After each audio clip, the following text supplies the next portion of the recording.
दोस्तों नमस्ते।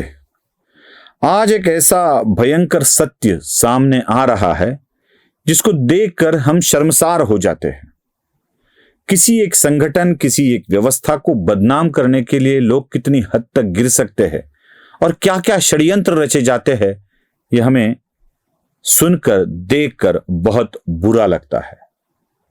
किसी व्यवस्था पर मुझे ब्लेम नहीं लगाना है, किसी व्यवस्था पर मुझे काली नहीं पोतनी है, लेकिन कुछ अधिकारी ऐसे होते हैं जो ऐसे ऐसे कांड करते हैं, राजनीति के लोगों से मिलकर ऐसे कांड करते हैं जिसे सुनकर बड़ा दुख होता है, शर्म आती है, अपने आप से घिन आने लगती है कि हम इस व्यवस्था में जी रहे हैं।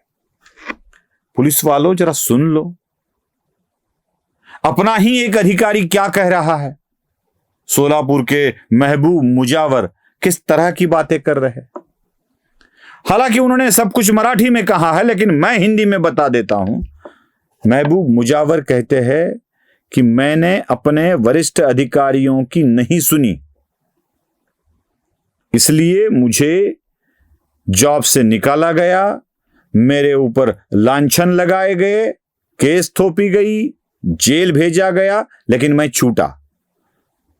एक मुस्लिम अधिकारी को इस तरह से प्रताड़ित किया गया कि वह सच को झूठ कहे और झूठ को सच बतलाकर दुनिया के सामने लेकर आए।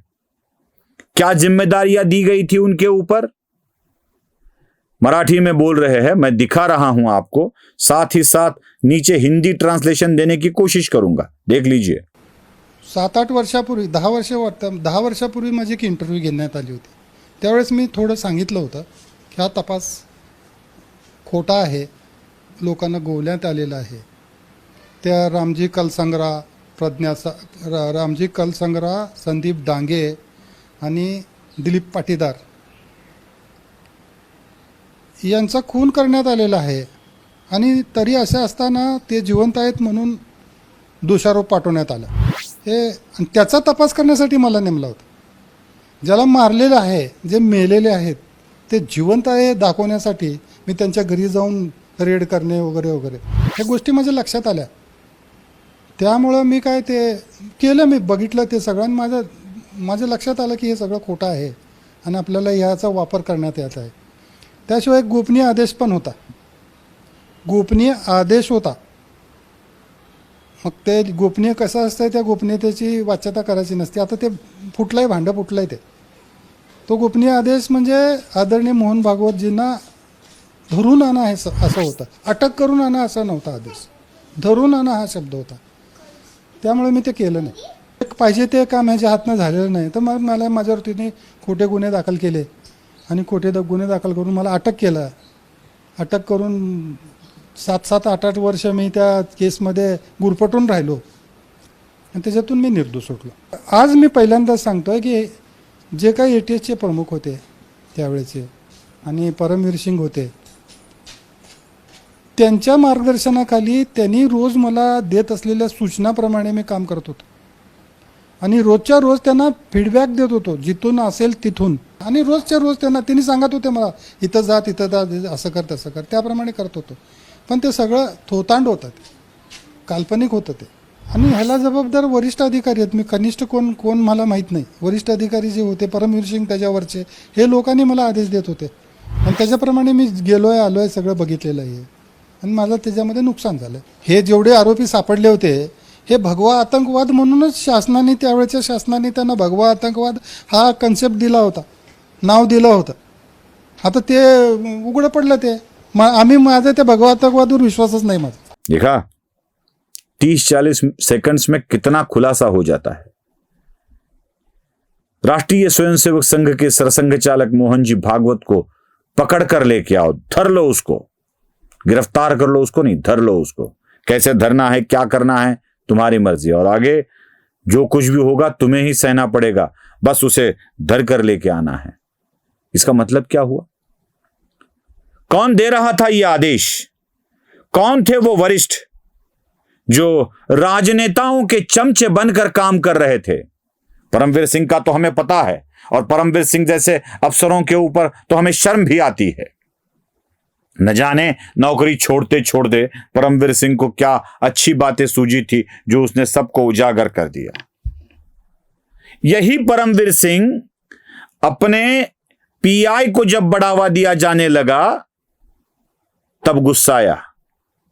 यही परमवीर सिंह सचिन वाजे को किस तरह से इस्तेमाल किया गया, सचिन वाजे का किस तरह से इस्तेमाल किया गया, और एक शूटर पीआई का, शर्मा नाम का था शायद, उन दोनों को गिरफ्तार कर लिया बाद में। किस तरह से इस्तेमाल किया गया जलगांव में भाईचंद हीराचंद रायसोनी पत संस्था के मामले में, किस तरह अटकाने की कोशिश की गई, किस तरह पुलिस का इस्तेमाल किया गया पुणे की एक संस्था को लेकर या जलगांव की एक संस्था को लेकर। पुणे में गिरफ्तारियां, षड्यंत्र रचे गए, उसमें सरकारी वकील चौहान को सहभागी किया गया, उसमें पुलिस अफसर को सहभागी किया गया, महिला पुलिस अफसर को भी सहभागी किया गया। किस तरह से कांड रचे जा रहे थे। और ये जब सत्ता में आते हैं तो पुलिस अफसरों का साथ लेकर लोगों की जिंदगी बर्बाद कर देते हैं। पुलिस भाइयों, आप भी हम में से ही एक हो। आज अफसर होते हो, आपको कुछ बढ़ोतरी मिलेगी, प्रमोशन मिलेगा, अच्छी पोस्टिंग मिलेगी, वहां पे खाने को मिलेगा।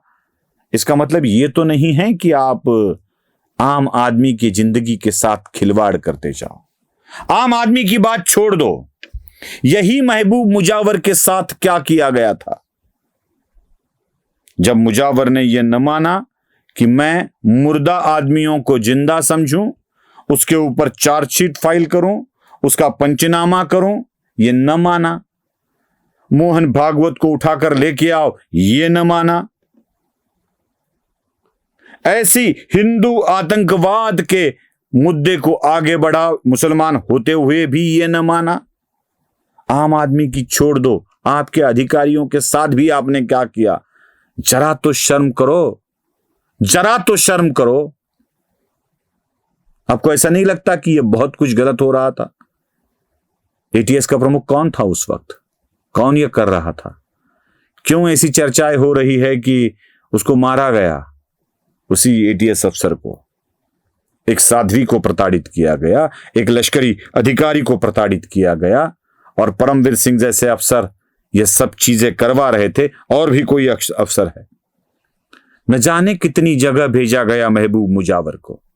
अरे महबूब मुजावर को इंदौर भेजा, नागपुर भेजा, अजमेर भेजा, भोपाल भेजा, गोकाक कर्नाटक में भेजा, बेलगांव में भेजा, सब तरफ वो जाकर आए, और हर जगह एक ही काम था, झूठ को सच साबित करने के लिए काम करो।